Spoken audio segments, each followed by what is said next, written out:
Good evening, everybody. I am very pleased to see so many people here today.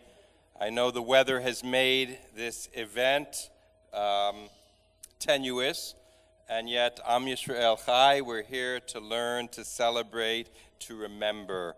And so I'm so very pleased that we have Major General Noam Tibon as our scholar in residence this year.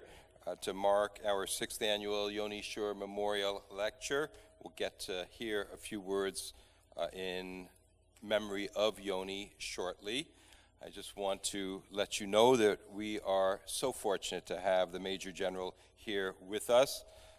Noam Tibon was born 1962 in Kibbutz Soah in Israel and rose up through the ranks with a 35-year military career, specializing in counterterrorism and homeland security. He has served since then in many different roles in entrepreneurial adventures, strategic consultancy for large organizations and countries. In his military career, he served in the field as company commander of Special Forces Unit, of the Sanchanim, of a paratroopers brigade, of both the 890 and the 202nd, was the deputy commander of the paratroopers brigade, continued on, commander of Etzion Regional Brigade, Judea Regional Brigade, commander of the Nachal Brigade. If you know anything about Israeli history and military history, these names should really be impressive, and I know how grateful I am for the service you provided in your military career to the Jewish people and to Israel as well. His academic career, Noam Tibon holds a BA in History from University of Haifa, summa cum laude, an MA in Public Administration from Harvard University, summa cum laude, worked as IDF Command and Staff College, U.S. Marine Corps University, where you earned again summa cum laude, Command and Staff College. You've lectured all over the world. In my preparation over the last few weeks, I even got to hear you giving a lecture and speech to people at West Point. So you're taking Israeli know-how and extending it to America, and we're grateful that you will be doing that this evening for us. Tonight, there's been a little bit of movement with the talks, again because of weather, but tonight's topic will be taking care of family, personal reflections on serving in a people's army. So I want to call up at this time Randy Shore to start us off.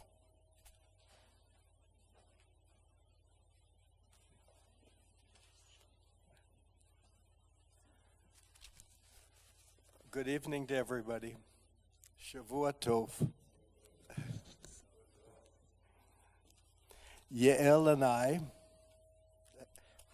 are here again with all our family and friends for the 6th Scholar in Residence program in honor of our son Yoni. And this year, we are so fortunate to have many special people here with us.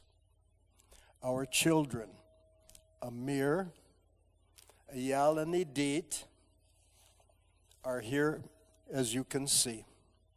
Our daughter-in-law, Inbal, and Uri, our grandson, are here too. We wish that Iran, our 4th son, were here too, but he is teaching at a high school in Rehovot, Israel. We are also so grateful that our family here in America is with us today. And the speakers for this weekend are two of my favorite people in all the world.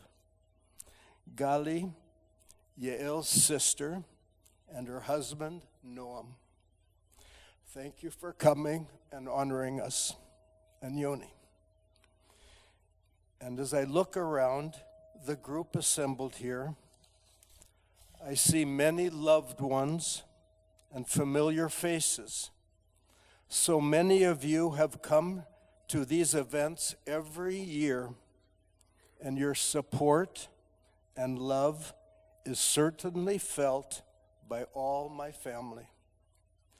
And now my children, my daughter-in-law and grandson, can see for themselves what a special, loving place Congregation Neveh Shalom is. This is the synagogue that we all grew up in, and my parents were both very involved and active members of the congregation, and so was I when I lived here. Now, a few special words of thank you to Brian and Barbara. I don't see Brian. For their creation and continuation of this program. You sure have become respected leaders in this community. Thank you. Also to Rabbi Kozak and all the Neveh Shalom congregation for keeping us part of the synagogue's annual programming. Thank you, and my son Ayal has words to say.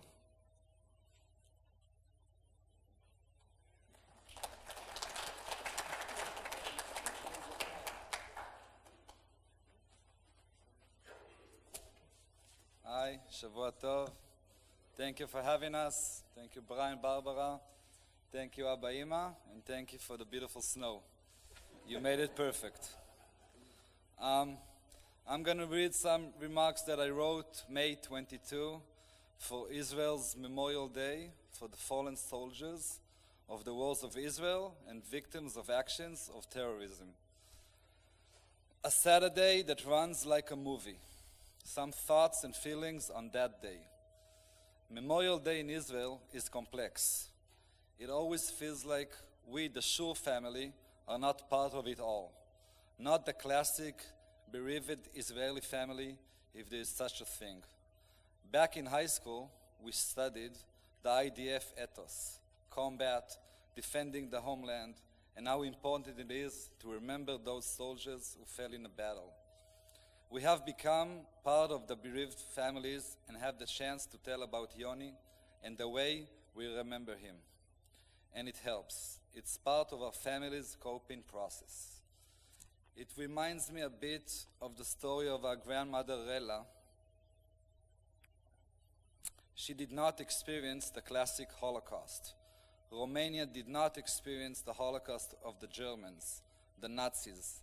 The Romanians managed their own genocide operations quite skillfully. Those sent to Auschwitz and Birkenau underwent the real Holocaust, the one with the number on the forearm and the death marches. The Romanian Holocaust took a backseat. It was the quiet Holocaust that no one talks about. But there are no dimensions for mourning. Each act of mourning is private and painful. Wednesday, March 16th, 2016. Yoni celebrates his 40th birthday. We met spontaneously with Inbal and the kids at Magazzino, an Italian restaurant in Tel Aviv. Yoni acted surprised and enjoyed all of the commotion and attention. I remember him recounting something Eli's friend wrote and how much he enjoyed the birthday wishes. After hugging, they continued on to catch their flight. Friday, March 18th. Yoni and Inbal celebrate with luxurious dinner at Istanbul's most prestigious hotel, on the 30th floor, on the top of the world. Yoni sends pictures of finest Istanbul cuisine and exquisite cocktails. We are all envious and happy for them. Saturday, March 19, 2016. The movie fades in and out through several different scenes. Yoni and Inbal are in Istanbul, waking to another morning of touring the markets. Randy, my dad, tutors Uri in English. Mom makes her Saturday pancakes. Eran spent Shabbat in Yitzhar, and he did it in Spain. Amir and I are on basketball court with our families, enjoying a nice sunny day with the kids. Yoni and Inbal walk at their own pace along Istiklal Avenue in a kind of divine serenity where nothing disturbs them, bouncing from one doner kebab stand to the next, looking happy and satisfied. And then, boom, followed by silence. Yoni's dead. Inbal begins the fight for her life and quickly realizes that her previous world, as she knew it, has disappeared and reality has changed forever. Back on the kibbutz, we continue to shoot baskets. What could happen? And then word came. Our movie began to unravel. I still think about the 4 hours we spent searching for Yoni. Was it necessary? All it caused was a commotion around us. Back at home, around 3 p.m., my mother looked at me and understood it was all over.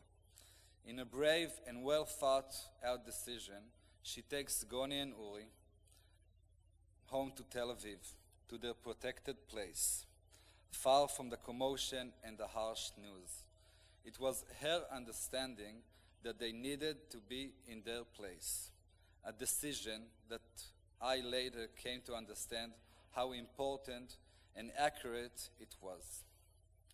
And Inbal is alone in the hospital in Istanbul, fighting for her life. And there it is where her new life begins. She's unable to attend to Yoni's funeral. She begins her process of rehabilitation, a process that would, a process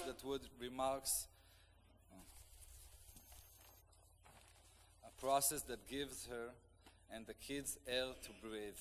She creates a pleasant and healthy reality for her and the children. I want to speak about Mom. For 5 years, she did not speak. She kept it all inside. Like drops penetrating the rock, she opened a window to her world, telling stories about Yoni and daring to look at pictures. It's her way of coping. As we know, mourning is private. A day before, I told Mom that I had seen Vera, my grandma's testimony about the Holocaust, that tells her life story in Romania during the war in a way that is so real, without pathos, without a sense of victimhood. She was a true hero who took her younger brother under her wing because she understood it was the right decision for them both. I'm so proud of you, Mom, to see how you have come back to life and chosen life not as a cliche, but as a complete understanding that is the right thing to do for Uri and Goni, for us. So thanks, Mom and Dad. You really did not deserve all this bad stuff. 5 years ago, during one of the memorial services for Yoni, I wrote that you were on a sort of a pleasant cruise around the world, far from all evil. But evil caught up with you, and you choose the good. It's not something one should take for granted. You strengthen us up and inspire us all. Thank you.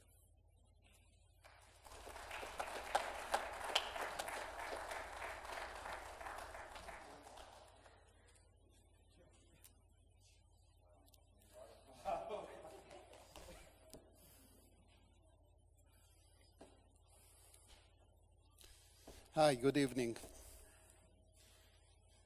Yoni Suher was a successful Israeli CEO of an Israeli startup company as part of the startup nation.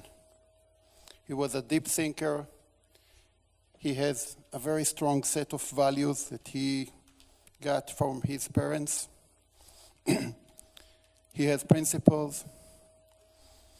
He was a very funny guy with a black humor that always make you smile. He was very sensitive, and he was a very, very good father to Uri and Goni. In our family, we highly respected him. He was the connection between the old generation, between my generation and the young generation that you see here. He has very strong views about what's going on in Israel. He was against the occupation in the West Bank. But on the other hand, he worked with ultra-Orthodox. And we are going to talk today about what's going on in Israel. And they respected him very much. In his soul, Yoni, that was born here in Portland, stayed a little bit American. So he loved American music, and especially American sport. And special of special, the Portland Trailblazers, just like the whole family here. Not the best team in the world, but the best team in our family. So we want to thank you, Rabbi, and we want to thank you for having this very important event in the memory of Yoni, which is, it's really break our heart of the whole family. And we still miss him a lot.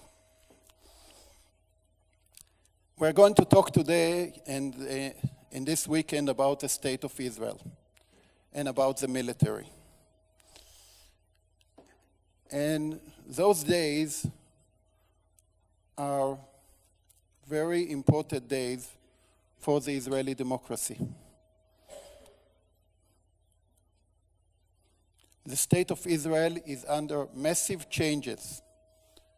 Changes in demography, changes in values, and many of us, this is the first weekend that Gali and I and Yael are not demonstrating in the streets to protect our democracy. Because our democracy, which we believe that this is the most important thing for the state of Israel, is under attack.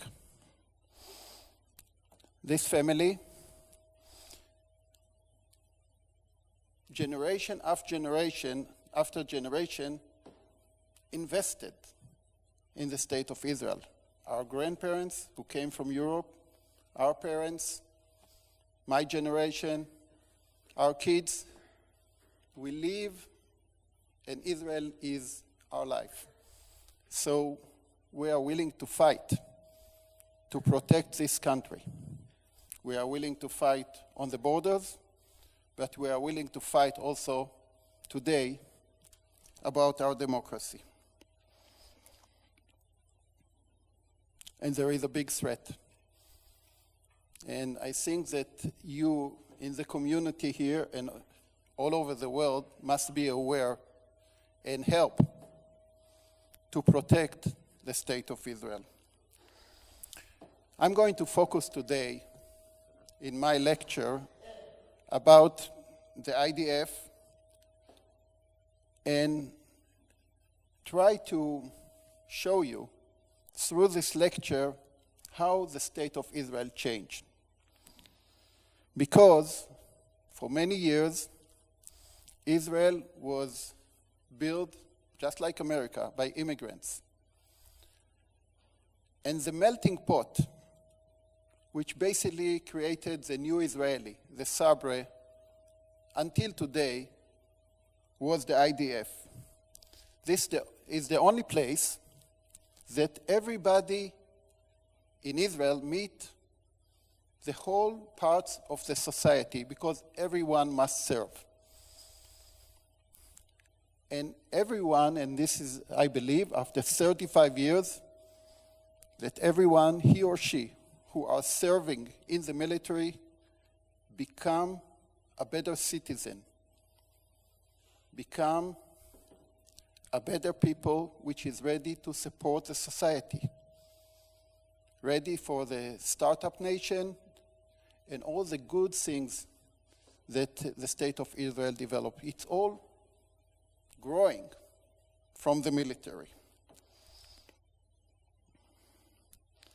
And the values that you are getting in the military, friendship, ready to protect your country,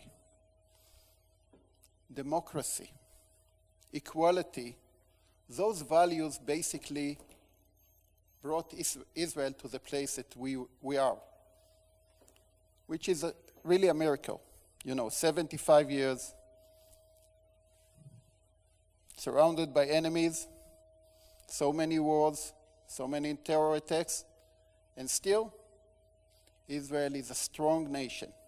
And it's all based on our democracy, and it's all based on that we have a strong military force that can protect the state of Israel. But when you look at the government of Israel today, almost 50%, half of the government did not serve in the military. And when you learn this, you start to understand that we are talking about a different society, that almost half of this society did not went through this very important experience of this melting pot of the military. And they don't have all those values that you are getting while you are serving in the military.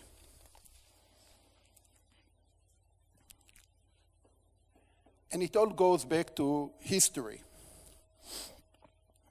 David Ben-Gurion, the father of our nation, in the Declaration of Independence. We don't have a constitution in Israel, but we have this Declaration of Independence, which basically, this is the set of values of the Zionist movement and of the Israeli democracy. And basically, this is what we are fighting for, to protect it. But at the first years of Israel, David Ben-Gurion took two decisions which now, 75 years later, are very important. The first decision was to release the ultra-Orthodox population from serving in the military. This was after the Holocaust, and the knowledge was that the Jewish people and the Jewish religious is gone, and we have to pay a lot of attention to rebuild it. And this was a huge mistake, because since then, until today, the ultra-Orthodox in Israel are not going through this channel of the IDF. They are not serving. They are not going through this melting pot, and they don't have all those values of protect your country, democracy, understand the other colors, and religious in Israel. And they, in a way, since then, they live in some kind of a ghetto that they build to protect themselves. The second decision was in the 50s, when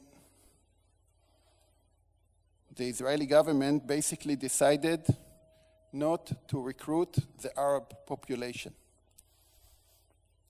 And they are also not serving in the military.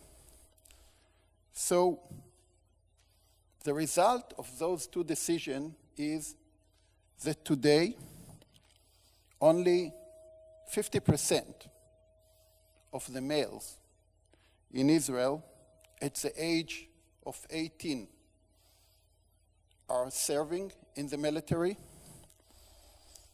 and about 30% of the female. And this is really not fair, because those people, and you know there is a joke which is not so funny in Israel, which is say 1/3 of the population is serving in the military, 1/3 of the population is paying tax, And 1/3 of the population is doing all the reserve units. But it's all the same 1/3. And this is the problem and that Israel is facing today, that the equality, the balance within the society broke. And those people who didn't serve in the military, one of the main values that they are missing is the value of democracy. Because this is something which you get through this melting pot of the IDF. Only 10% of the population are doing reserve duty. And when you look at the threats around Israel, and we are going to focus about it tomorrow, Iran, Hezbollah, we still need a very strong army. And the army is based on active duty and reserve units. And most of our force is not the active duty, the people who are serving at the age of 18. Most of the force are reserve units. Most of the pilots of the IDF are reservists. And that's why it creates something which is getting out of balance.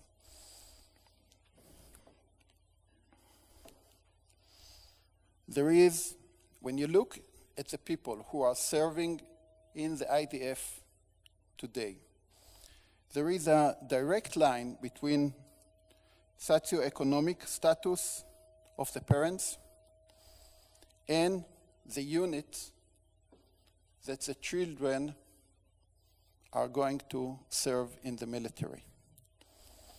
And basically, again, the military based mainly on the middle class of Israel.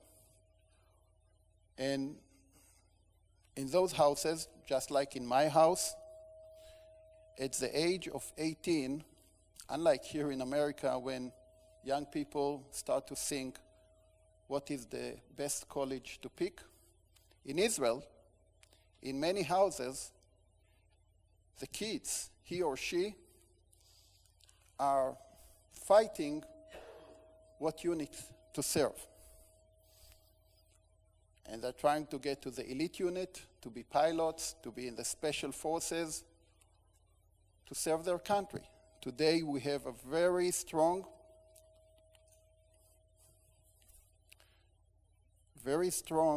intelligence corps.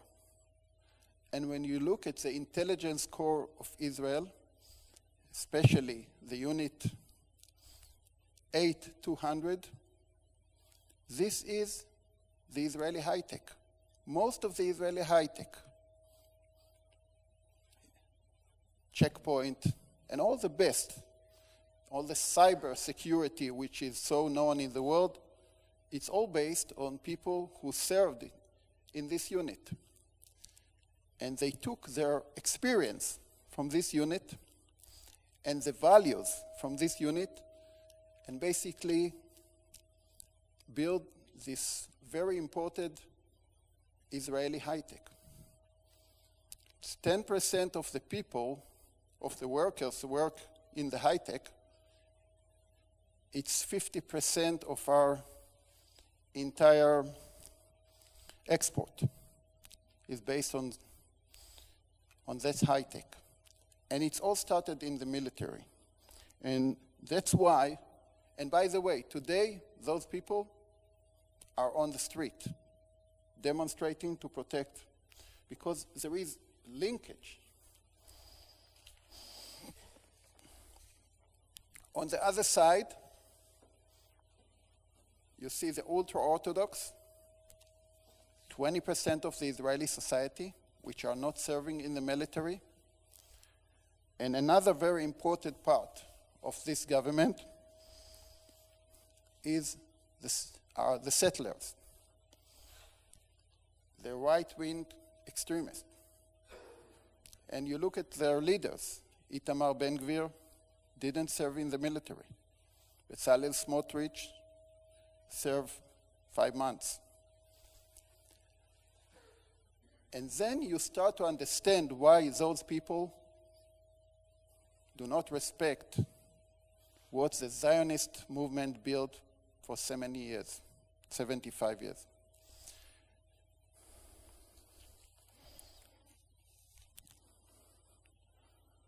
When you look on the daily life of the IDF, and this is also very important to understand, almost 50%, half of our military force on daily basis are serving in the West Bank, protecting settlements. This is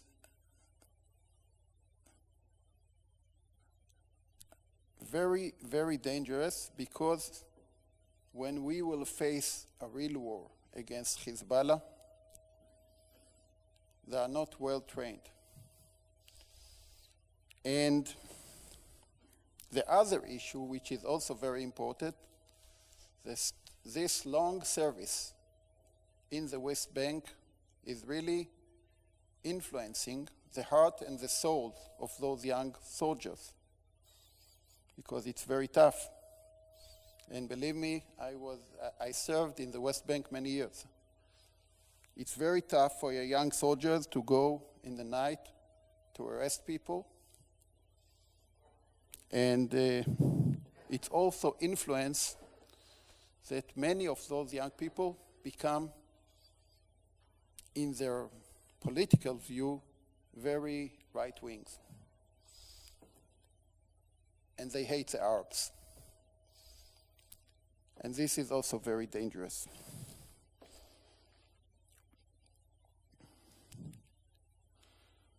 When you start to understand and you want to learn why the ultra-Orthodox are so against the Supreme Court, because if you are following the news today in Israel, you can see that the struggle now is on the Supreme Court. And when you look, this is the way, because the Israeli democracy is so fragile, this is the way to move from democracy to dictatorship. And it's happening today in the Knesset. And you start to understand why the ultra-Orthodox so hate the Supreme Court. And basically, you go backward, and the Supreme Court needed to deal with this situation that some of the young people in Israel must serve, nobody asked them, and the others are not serving, and it's not equal. And basically, once the Supreme Court pushed the government to do something to create more balanced situation between those who are serving and those who are not, basically, this is the main motivation today of the ultra-Orthodox to destroy our system. And it's going back to the service in the military. That they don't want to send their kids to the military, not to risk your life, and not to let them the option to be involved, to go through this melting pot that will change them and bring them to a better citizens. And this is one of the tenets why they are pushing so hard, basically to destroy the Supreme Court and the whole system and the check and balances of the Israeli society. It goes back to schools. And in our family, Yael was the principal, Randy was a teacher, The other sister, Ruti, is a teacher, and Gali, my wife, was also principal. So there is a big struggle in Israel about what we call the core studies: English, math, science, what we need for the modern world. And basically in all the schools of the ultra-Orthodox, they don't want to teach it because it gives them the power to keep those people inside the community, not to let them open-minded, to become part of our century, to become part of the big changes in the world. And from schools, it goes to the military, because this is the second point when they can be open to the Israeli society, that they can be changed. And they don't want their leaders, their rabbis. So what is the solution? And I think that the solution, which today look very far, but in my heart, I believe that this is the right thing to do, because, and I think it's also here in America, I highly believe that if young people at the age of 18 serving their country, they become a better citizens for all their life. So I highly believe that, young people in Israel, what we call the People's Army, is very important for the state of Israel. But in order to bring it to the whole society, to the Arab population and to the ultra-Orthodox population, to bring it to a place that everyone is doing something for their country, I highly believe in what we call national service. That instead that only the military will recruit the young people, everyone, include the Arabs population, almost 25% of Israel population, include the Orthodox, he or she will have to serve 2 years, not only in the military, but also as teachers, at hospitals, protecting nature. There is so many things that you can do with those people. And if we can achieve this goal, which today looks far away, but if we can achieve this goal, I'm sure that it will support the state of Israel, it will support our economy, and it will support our democracy. Because at the end of the day, those young people, they are our future, and this is, I believe, the only way to continue the main ideas of the Zionist movement. And I want to give you an example. Why is the military so important? Because young people which are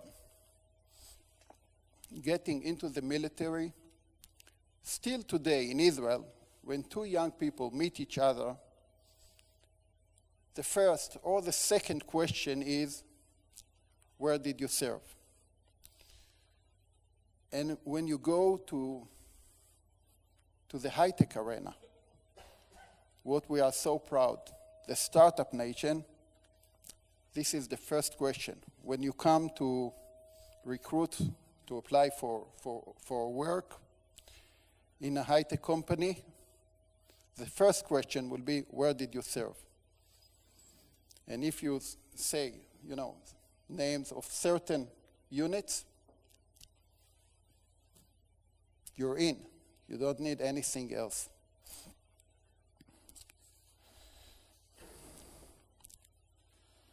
I believe that today,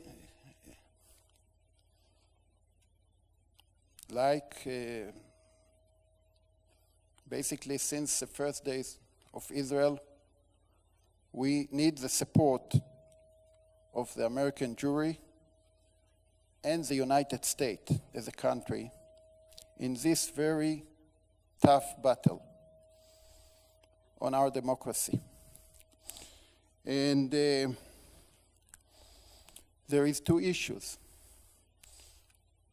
Issue number one is that we get a lot of support from American Jewry all over the world, especially here in the US. And I think that this support is very, very important. But it must be followed with a very important say. Israel must stay a democracy. Israel must stay a democracy. And this is very important. It will come also from the United States as a country. And I know that the government today here and the president are dealing with it. But it's so important for us, those days. It's so important for us that we will be strong enough in our society that it will not change.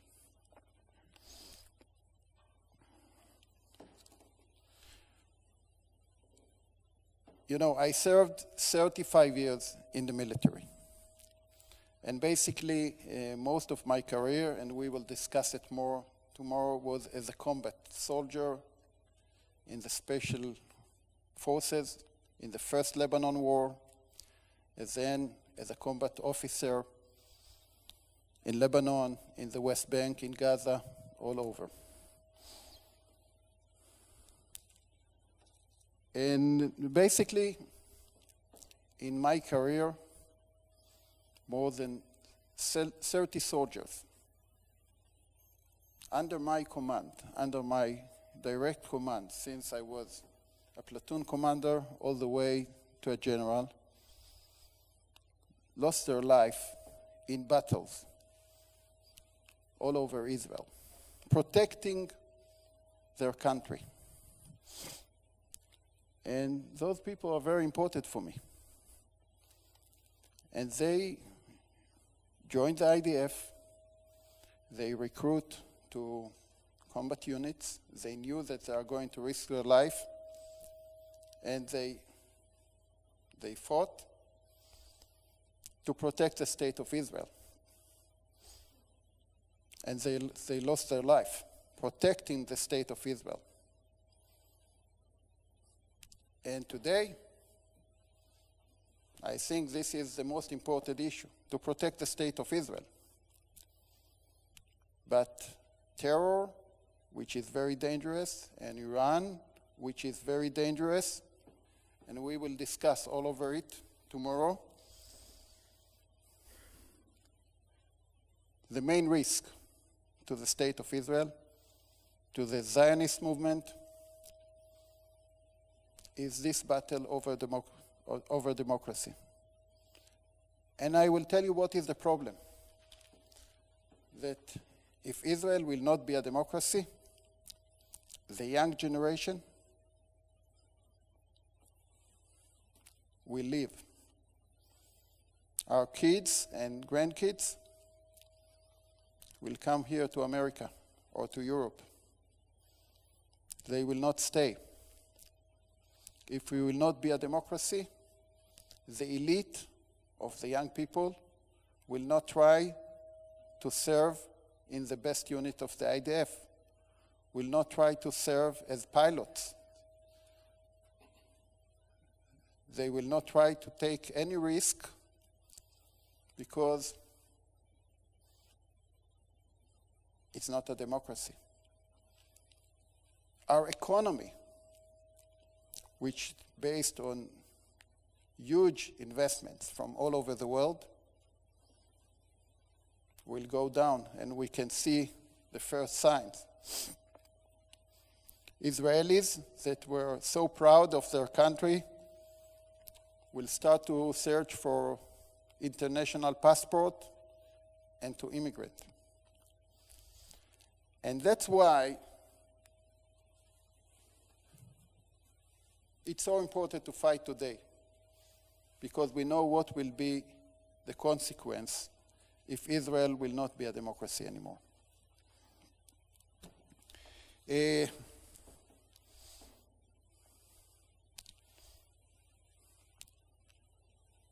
I want to say some good things, because I know that this is tough to hear. In those demonstrations, you can meet people from Israel who love their countries. And those demonstrations are huge. There are grandparents, parents, and young people, this is important for them. They are ready to fight. You see that people are willing to do almost everything, not violence, but almost everything, to protect the democracy. And at the end of the day, when you look at our history, Chorban Beit Rishon, because of fight within our society, Chorban Beit Sheni, and we cannot take another one. We cannot take another one. And I hope that at the end of the day, we will find a way to stop this coup on the Israeli society, to create again some kind of discussion. And I believe that if you want to change things in democracy, there are ways to do it. But when you want to break the system, you have to stand still. And this is what the government is trying to do. And because I'm very optimistic, and because I went through a lot of tough moments in my life, I highly believe that the strong forces that I see with me, and many of them retired generals and reservists, pilots, all the elite of the Israeli society. They are willing to fight for their country, and that's why I believe that at the end of the day, we will win. But we need today all the support, inside Israel and outside Israel. And the most important issue is to keep the IDF as the people army, which is not belong to any political channel, government, or whatever. Because this is what united us, and this is what protecting us. Thank you very much, and I would like to take any questions that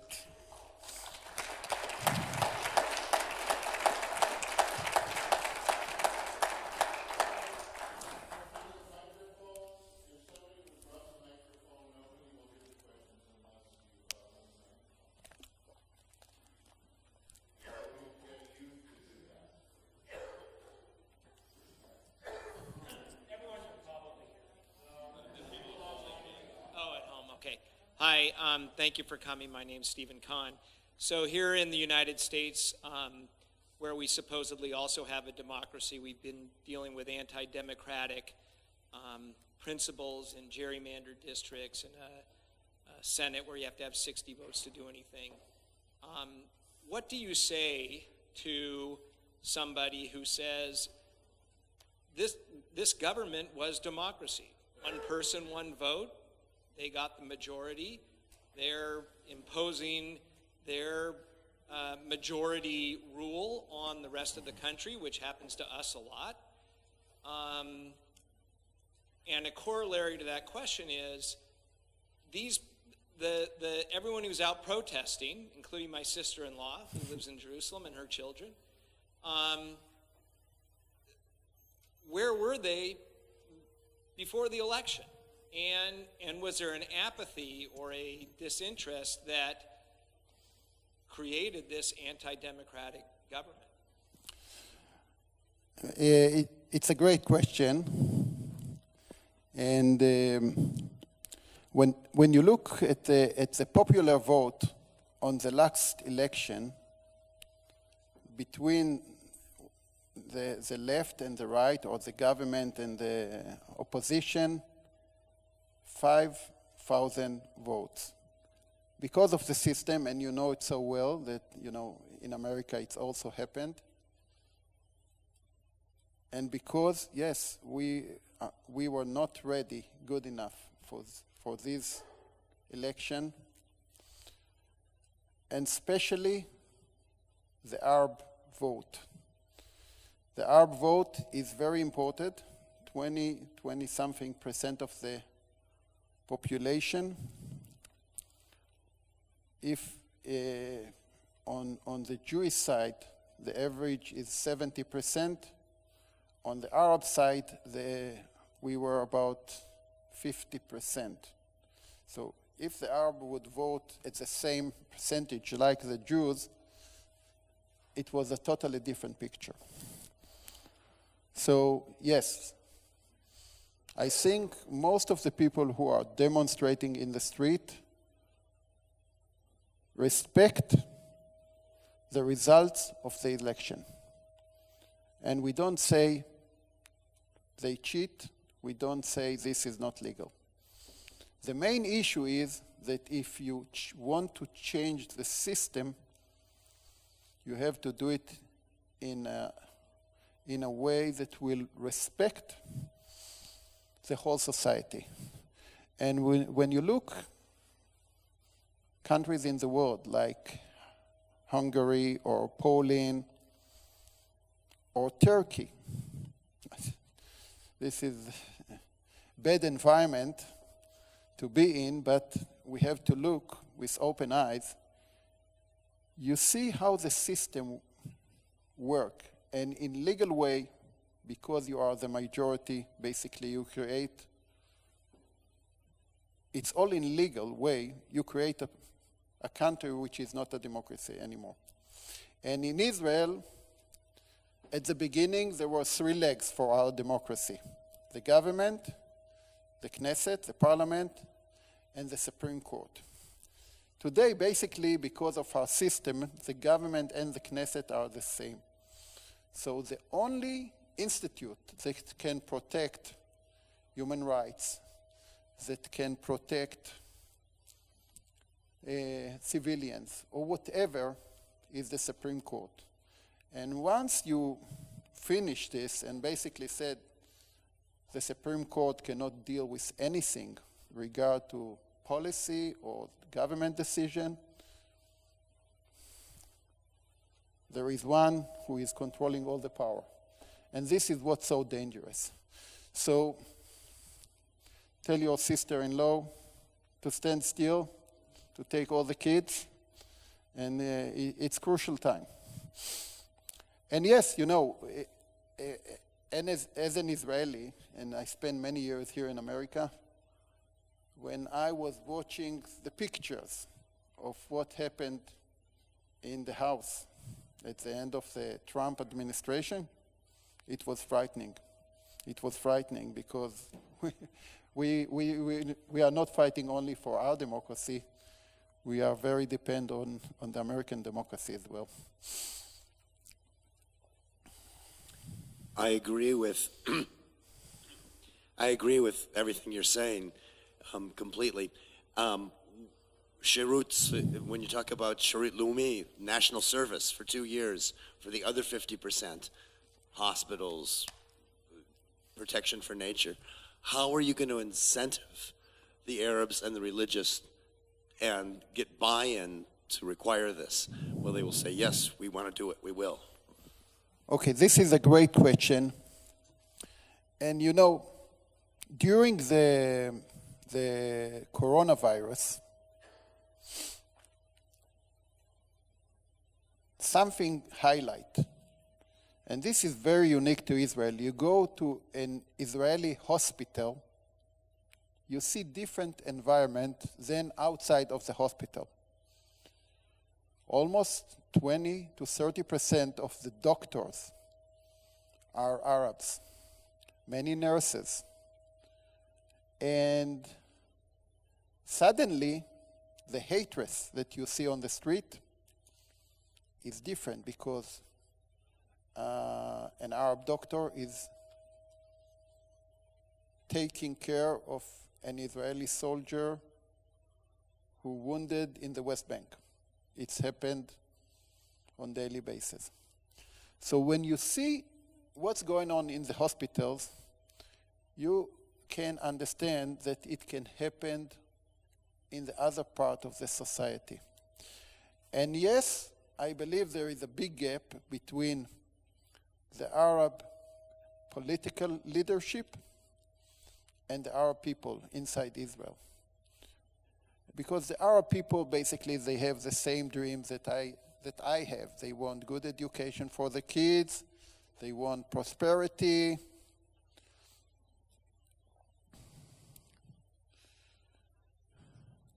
The Palestinian issue, and we are going to talk about it a lot tomorrow when we're talking about the threats,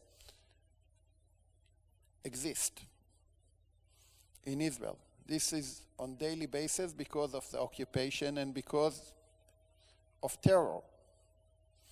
And it create hate all the time. But when you go to universities and you go to hospitals, you will see a lot of Arab students and a lot of Arab doctors. And that's why I believe, and I think that Mansour Abbas,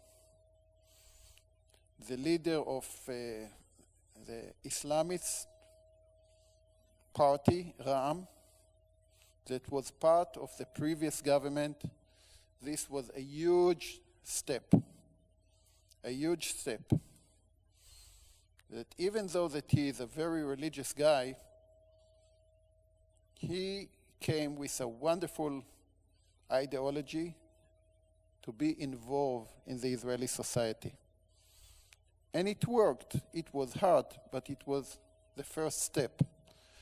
And I highly believe, and this I'm trying to do to get the Arab more involved in the high-tech scene in Israel. Also the Palestinians, they are smart people. And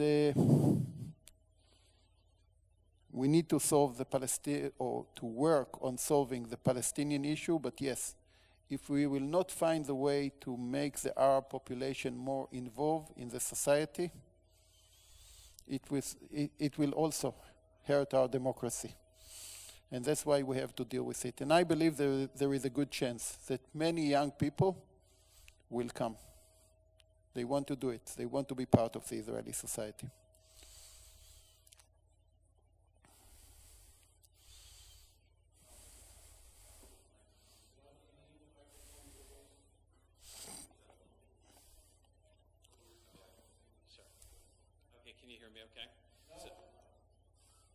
You need the microphone that everybody will hear you.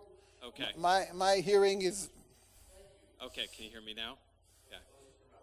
So, question, so this Netanyahu administration, how has it transformed from the last one in terms of this threat to democracy? I assume that this has been kind of a trend that might have been going on for a while. It's still a Likud led coalition. Why is it so different now? Why were these demonstrations not happening the last time that he was in power? Okay. In Hebrew, we say Yamin al-Maleh, which means is totally right-wing government.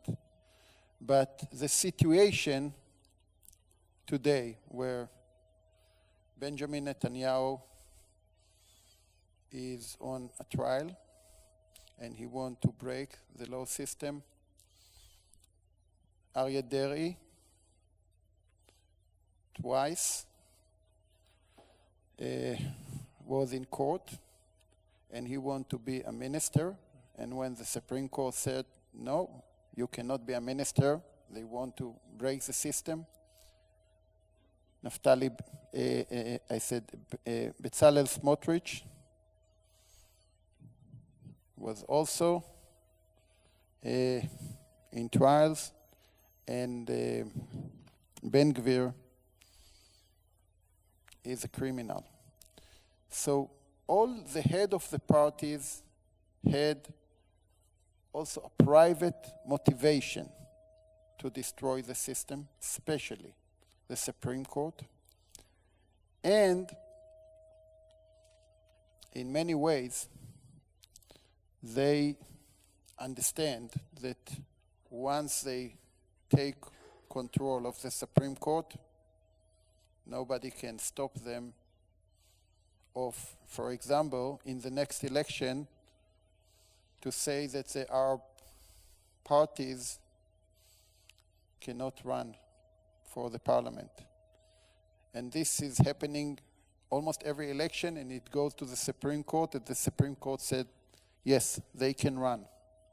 So it can change the whole system.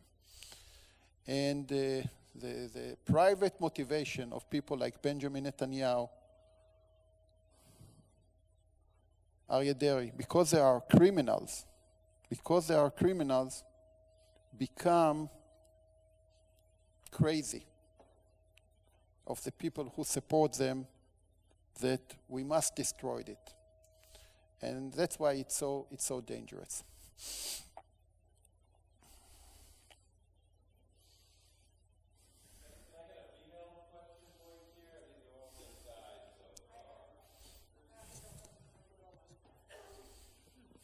I feel like I really should know the answer to this already, but I don't, and I'll just acknowledge that I don't. So I know that you said that there's no recruitment of Arabs for the army, and I know it's the People's Army. Are there still Arabs that are serving in the army? Who else serves besides Jewish Israeli citizens? Yes, but a very minority. And usually, if they do serve in the military, they have problems with their families and their villages. But when you look deep inside of the motivation of young people, young Arab Israelis, to be part of the Israeli society, the motivation is very high. And that's why I believe that if we can make it national service, not military which hooked to the Palestinians, it can work. And there is a lot to do in their villages and cities. If I could get back to the parallel between the divisions in this country and in Israel, some of us here worry about that we may be heading toward a civil war in the United States. I got the sense from your comments that you think that if things go sour, that young Israelis will immigrate rather than having a civil war. What makes you so sure of that, to the extent that anybody can be sure?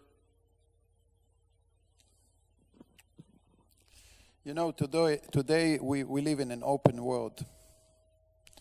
And sometimes you don't have to say that you leave the country. You have to say, you will say, okay, I got a new job somewhere in the world. You don't say that you leave Israel, but you know, and those young people, you know, they're highly skilled engineers, so they can work all over the world. And most of the companies are international companies. So it's not something which you say. When you go and do a European or American passport, it's not something that you're proud of. But you do it because you feel that you don't secure anymore in your state. When you move your money outside of Israel, you are not running to tell your friends, I did it.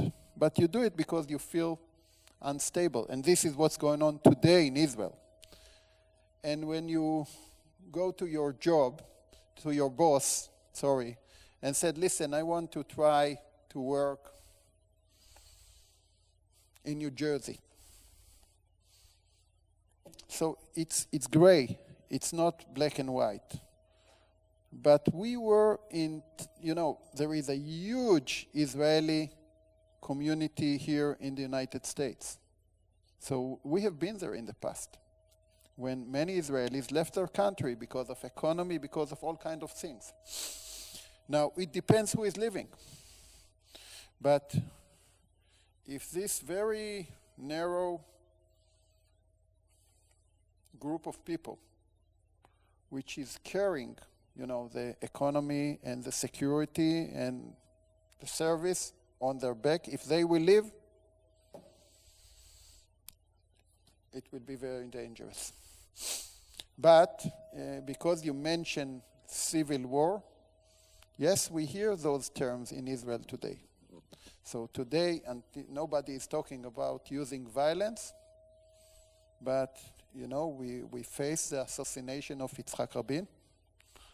So we have history. And yes, the situation today can be also very violent.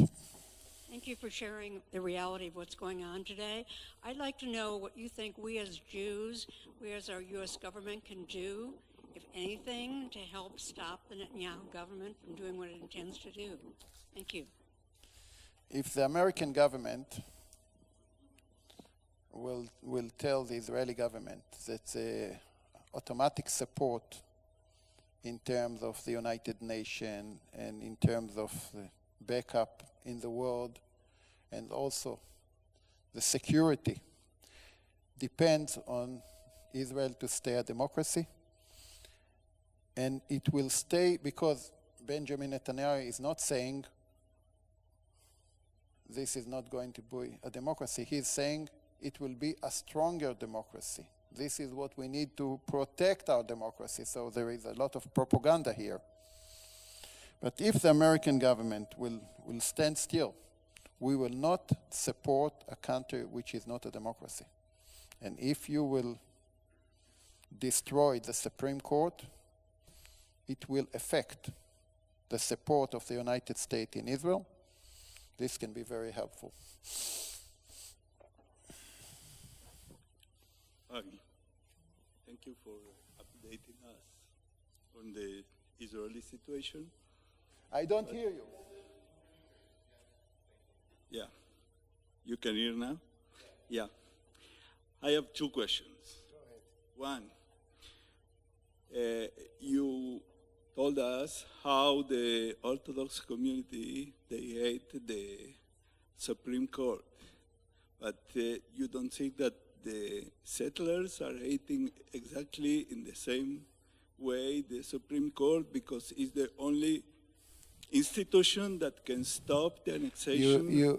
You're more than right. He said that the settlers' motivation to destroy the Supreme Court because this is the only institution that basically stops them of all kind of bad things in the West Bank.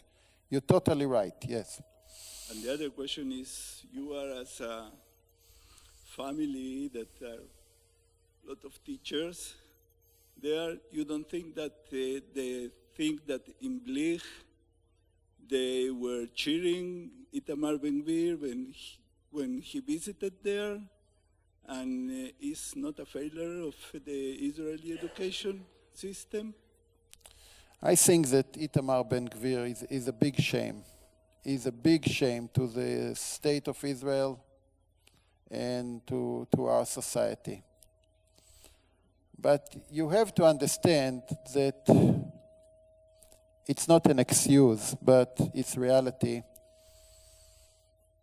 the hate between Arab and Jews and the terror attacks inside Israel, which happened quite often, this is something which is very, very strong. And Itamar Ben-Gvir, for 2 years, was dancing on the blood of those victims of the terror attacks. And it's terrible that he is a minister. It's a big shame. And, we have also Kahana in the Knesset in the past, so it's terrible. And yes, we must fix our system in a way that such people cannot be ministers or parliament members. It's terrible.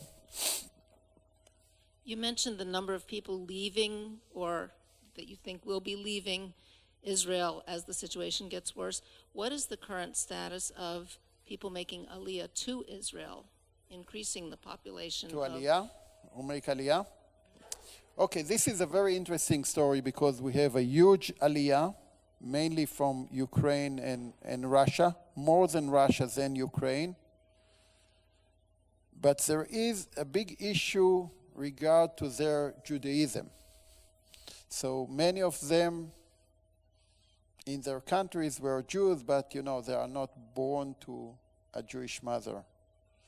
And this is something, but I can admit that many of them who came to Israel become very good citizens. But still we have a big problem about how to convert them to Judaism. And by the way, the biggest institute that convert people to Judaism today is the military. During the service, it's very easy to convert he or she. Mainly we do it with females, which is more important, during the military service. And this is very important. So we'll have time for about 3 more questions, and I want to take rabbinic privilege and ask one if I... We have 2 lectures tomorrow, so, Yes. Keep some questions for tomorrow. But since we're talking about the folks on the street, one of the things I've heard or read, and I wanted your confirmation or that it's incorrect, I've heard that of the demonstrators, there are many people who've actually voted for Bibi, who align themselves with that party, but are so disturbed by this attempt to overthrow the system of checks and balances in the Supreme Court that they've taken to the streets. Is that true? Is that a phenomenon? I'm sure there are. I don't know how many, but we see more and more people who voted for basically the Likud party, because the Likud party is the biggest party in Israel. And also good people are voting for them. And I think they are also amazed when they see these changes that they want to make in our system, in our democracy. And that's why in all the polls that you see today in Israel, more than 60% of the Israeli society are against. And this includes a lot of Bibi supporters, yes. I'm going to reinforce something that you're saying but not saying directly. Go ahead. Okay, the democracy is not altogether the issue. The survival of the state is to an extent the issue, because the dynamic that you're describing that's pulling the leadership in the military, the strength in the military out of the country, leaves the country that's you need the strongest defense possible. How do you communicate to the people on the other side how tentative this is in terms of their own survival?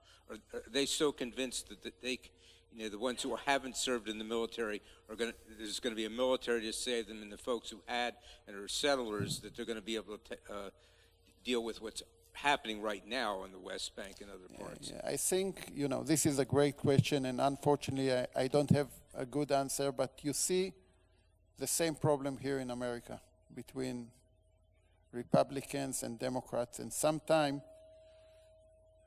each side And this is what we see in Israel today. We don't read the same newspapers. We are not in the same social events. Basically, almost the only place that we can meet people from the other side is either in the military, and what's good in the military is that it's long enough that you can become friends and to communicate, or in work, or in hospital. But today, the discussion between, let's say, people who live in Tel Aviv, seculars, and people who live in Bnei Brak, ultra-Orthodox, 5 minutes, zero. And this is one of the biggest problems today in Israel, that the discussion is so manipulated,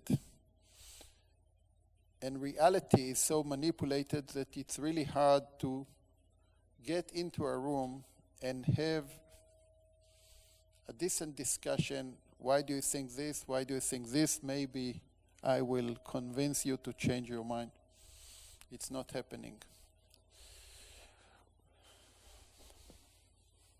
Yes, I'd like your opinion on the ideas of this administration toward the fact that there should be a two-stage solution, is number one. And number two, from what I heard, Europe is very involved in acquiring more land for the Arab population on the West Bank. And this is one of the reasons that Netanyahu is so anxious to acquire more settlements or to build.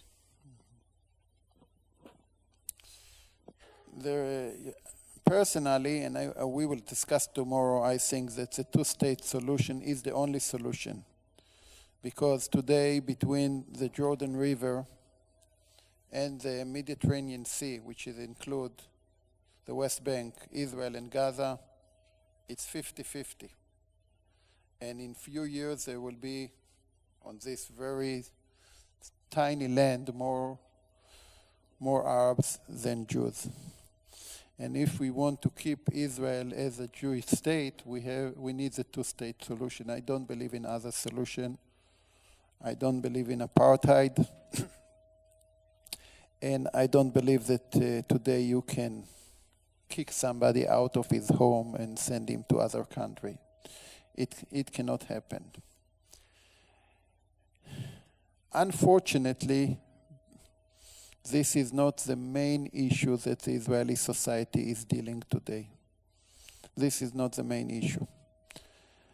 And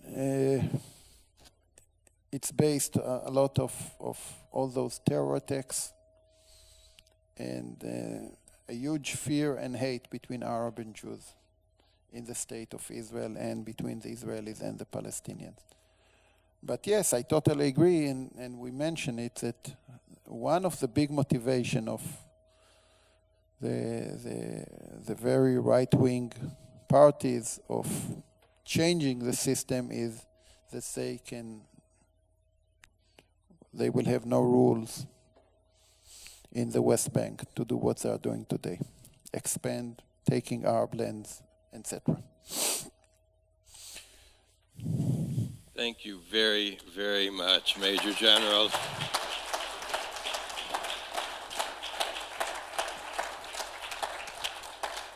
We're really excited for the rest of this weekend to get to learn and celebrate and schmooze and eat with you.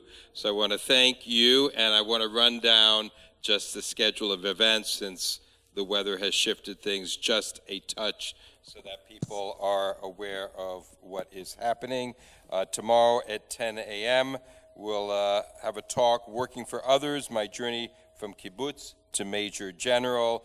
That's going to be a brunch with Men's Club in Bernbach Hall. A lot of things tomorrow, and we're going to feed you because we know that helps.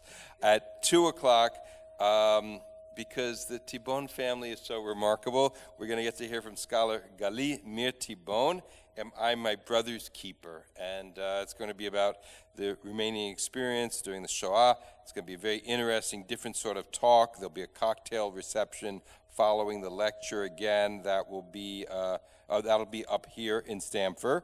And then at 4 p.m., we will move to our Friday event, Taking Care of Family, Personal Understanding Today's Middle East. And that will be at 4 p.m. tomorrow as well. So hopefully that's clear. I want to thank the Suhers for sponsoring this year after year, for keeping Yoni's memory alive in the way that we as Jews do, by learning and commitment and gathering the community together, by staying strong even during difficult times. We're in a difficult time, as we heard tonight, for Am Yisrael, for the nation of Israel, and we also know that it is our willingness to gather and learn and struggle and fight together which allows us to keep going and to survive, and ultimately moving through the crisis to find a place where we can thrive again. Thank you, everyone, for being here. Brian, is there more food outside? Are people welcome to stay?